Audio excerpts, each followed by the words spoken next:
herzlich willkommen, mein Name ist Alexander und in diesem Video stelle ich dir den AquaL-Pet Mini Filter vor, den ich in diesem Aquarium leicht modifiziert mit einem Filterschwamm von Sierra betreibe.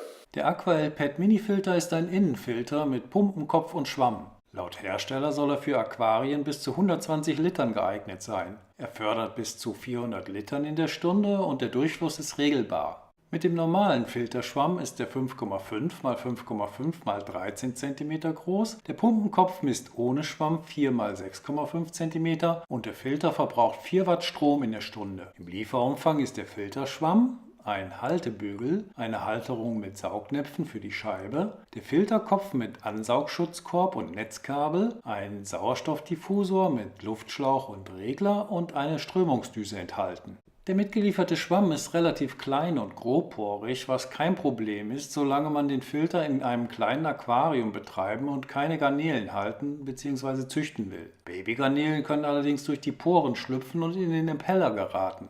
Es gibt zu dem Filter auch einen garnelensicheren Schwamm, aber der ist mir zu klein, weswegen ich diesen hier gegen einen Lufthebefilterschwamm für den L300 von Sierra austauschen werde. Wie und warum erkläre ich später. Das Ganze ist dann so gedacht, dass man den Filterkopf mit dem unten daran angebrachten Ansaugschutz von oben in den Schwamm steckt. Im Betrieb muss der Filterkopf komplett unter Wasser sein. Schaltet man den Filter an, wird das Wasser durch den Schwamm angesaugt, dort werden die Schwebestoffe aufgehalten und oben kommt wieder gesäubertes Wasser heraus. Im Schwamm siedeln sich mit der Zeit Filterbakterien an, die dann die Schadstoffe aus dem Wasser abbauen. Man kann das Wasser gerade nach vorne aus dem Filterkopf herausströmen lassen oder man setzt vorne auf den Auslass die mitgelieferte Strömungsdüse auf. In dieser Position würde jetzt die Strömung nach oben geleitet. Man kann die Düse aber in jede beliebige Richtung drehen, je nachdem wohin man die Strömung haben will. Es gibt zusätzlich die Möglichkeit, mit dem Filter Luft ins Wasser zu pumpen. Dazu muss der Sauerstoffdiffusor zwischen Filterkopf und Strömungspumpe angebracht werden. Oben auf den Diffusor wird der Luftschlauch angesteckt. An das andere Ende des Schlauches kommt ein Regler, mit dem man den Luftstrom einstellen kann, der durch den Diffusor laufen soll. Ich zeige später im Video noch einmal, wie das unter Wasser aussieht. Der Filter wird dann wie folgt an die Halterung angebracht. Die Saugnäpfe werden von der flachen Seite der Halterung aus durch die dafür vorgesehenen Löcher geschoben und einmal so gedreht, dass sie nicht mehr herausrutschen können. Die andere Seite ist etwas gewölbt und hier schiebt man den Filterkopf von unten auf eine fast nicht zu erkennende Schiene, was ein bisschen fummelig ist. Dann steckt man von oben den Haltebügel ein. Das Ganze muss dann am Ende so aussehen. Der Filter wird ins Aquarium eingehängt und mit den Saugnäpfen an die Scheibe geklebt. Der Haltebügel verhindert, dass der Filter abrutscht, zum Beispiel wenn die Saugkraft der Saugnäpfe nachgelassen hat. Leider ist die Justierung des Haltebügels nur bis zu einem gewissen Punkt möglich und bei dünneren Scheiben wird es fast unmöglich. Ich habe deshalb noch ein Stück Styropor zwischen Bügel und Scheibe geklemmt, das ich später noch einmal zeige. Dieses vermindert auch die Übertragung von Vibrationen auf die Scheibe. Der Filterkopf soll laut Anleitung auf jeden Fall unter der Wasseroberfläche bleiben und der Impeller darf nicht trocken laufen.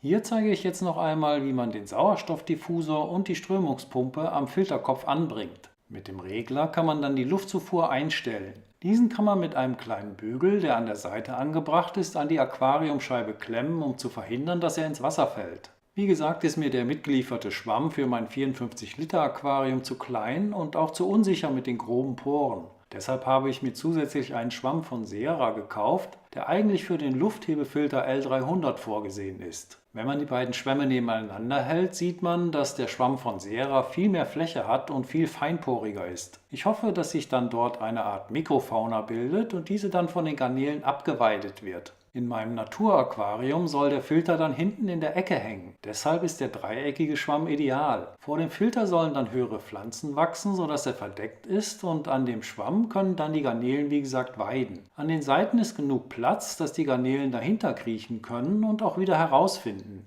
Vor dem Bepflanzen des Aquariums habe ich den Schwamm 2 Wochen in einem meiner Nano-Aquarien an einem anderen Filter laufen lassen. So haben sich in den Poren schon die ersten Filterbakterien gebildet und um jetzt die Luft herauszubekommen, habe ich den Schwamm so klein wie möglich in der Hand zusammengedrückt und lasse ihn jetzt unter Wasser wieder expandieren. So saugt er sich mit Wasser voll. Jetzt drücke ich den Mulm aus dem Schwamm, der sich in braunen Wolken im Aquarium verteilt und dieses hoffentlich schon einmal mit Bakterien animpft. Die Trübung verschwindet dann ganz schnell wieder, sobald der Filter in Betrieb ist. Filterkopf und Schwamm steckt man dann am besten im Wasser zusammen, damit nicht wieder Luft in den Schwamm kommt und dieser nicht so viel Auftrieb bekommt. Das ist wie immer beim ersten Mal ein bisschen schwierig, weil das Loch noch zu eng ist. Dieses passt sich dann aber mit der Zeit im Ansaugschutzkorb an. Hier sieht man jetzt, dass der Schwamm doch noch zu viel Auftrieb hatte. Man kann dann einfach noch einmal draufdrücken und die Restluft herauspressen. Um die Übertragung von Vibrationen auf die Scheibe zu minimieren, habe ich mir diesen Winkel aus Styropor geschnitten. Den klemme ich dann unter den Haltebügel und so hängt der Filter auch gerader. So sah dann der Filter das erste Mal im Betrieb aus. Ich habe die Strömungsdüse nach oben gerichtet, um so Bewegung an der Oberfläche zu erzeugen. Hier hängt er noch ein bisschen tief, sodass eigentlich nicht genug Strömung bis an die Wasseroberfläche gelangt. Etwas höher gehängt erzeugt der Filter dann doch ganz gut Welle und so wird die Bildung der Kamhaut wenigstens verzögert. An eine Strömungspumpe kommt der Filter mit seinen 400 Litern Durchfluss pro Stunde so aber nicht heran. Nimmt man die Strömungsdüse ab und lässt den Strahl geradeaus nach vorne strömen, sieht das schon ein bisschen anders aus. Jetzt werden die Vallisnerien fast platt gedrückt und das ist mir für dieses Aquarium ein bisschen zu heftig. Außerdem wird die Oberfläche so kaum bewegt. Jetzt möchte ich noch kurz zeigen, wie es aussieht, wenn man den Sauerstoffdiffusor mit anbaut. Leider kann man die Luftblasen in dieser Einstellung noch nicht so gut erkennen, aber wenn ich mal den Originalton einschalte, hört man, dass da ordentlich was abgeht. Von vorne kann man dann besser erkennen, wie es aussieht, wenn der Diffusor voll aufgedreht wird. Hier versuche ich jetzt einmal den Diffusor langsam aufzudrehen und den Luftdurchfluss zu erhöhen, aber die Feinjustierung ist gar nicht so einfach. Mir persönlich macht das alles zu viel Krach und die platzenden Blasen spritzen Wasser an Lampe und aus dem Aquarium. Deshalb nutze ich den Diffusor im Regelfall nicht, aber ich behalte ihn für den Fall, dass ich ihn doch noch einmal brauchen sollte. Man kann aber nicht nur den Luftdurchfluss, sondern auch den Wasserdurchfluss einstellen. Vorne am Filterkopf ist ein Schieber, mit dem man durch Hoch- und Runterbewegen den Durchfluss regelt. So kann man das Wasser dort fast ganz abstellen und dann in kleinen Schritten wieder bis zur Maximallast hochregeln. Ich bin bisher recht zufrieden mit meiner Anschaffung und für den von mir geplanten Besatz wird er in dieser Konfiguration hoffentlich ausreichen. Falls nicht, werde ich aufrüsten. Links zu Filter und Schwamm findet ihr wie immer in der Videobeschreibung. Der Filter kann am Anfang noch Brummgeräusche von sich geben, dann ist meist noch Luft in der Pumpenkammer. Da kann es helfen, den Filter öfter hintereinander an- und auszuschalten, bis alle Luft raus ist. Wenn das nichts bringt, kann man den Filterkopf aus dem Schwamm ziehen und unter Wasser umdrehen und anschalten. Dann sollte die Luft entweichen. Ich habe auch gehört, dass der Filter mit der Zeit insgesamt leiser wird. Ich hoffe, die Vorstellung meines modifizierten Aquael PET Mini Filters hat euch gefallen. Wenn ja, teilt das Video doch bitte mit euren Freunden und über einen Daumen nach oben freue ich mich immer ganz besonders. Falls noch nicht geschehen, abonniert den Kanal und vergesst nicht, die kleine Glocke zu aktivieren, damit ihr die nächsten Videos nicht verpasst. Ich sage Tschüss, danke fürs Zuschauen und macht euch mal wieder die Hände nass.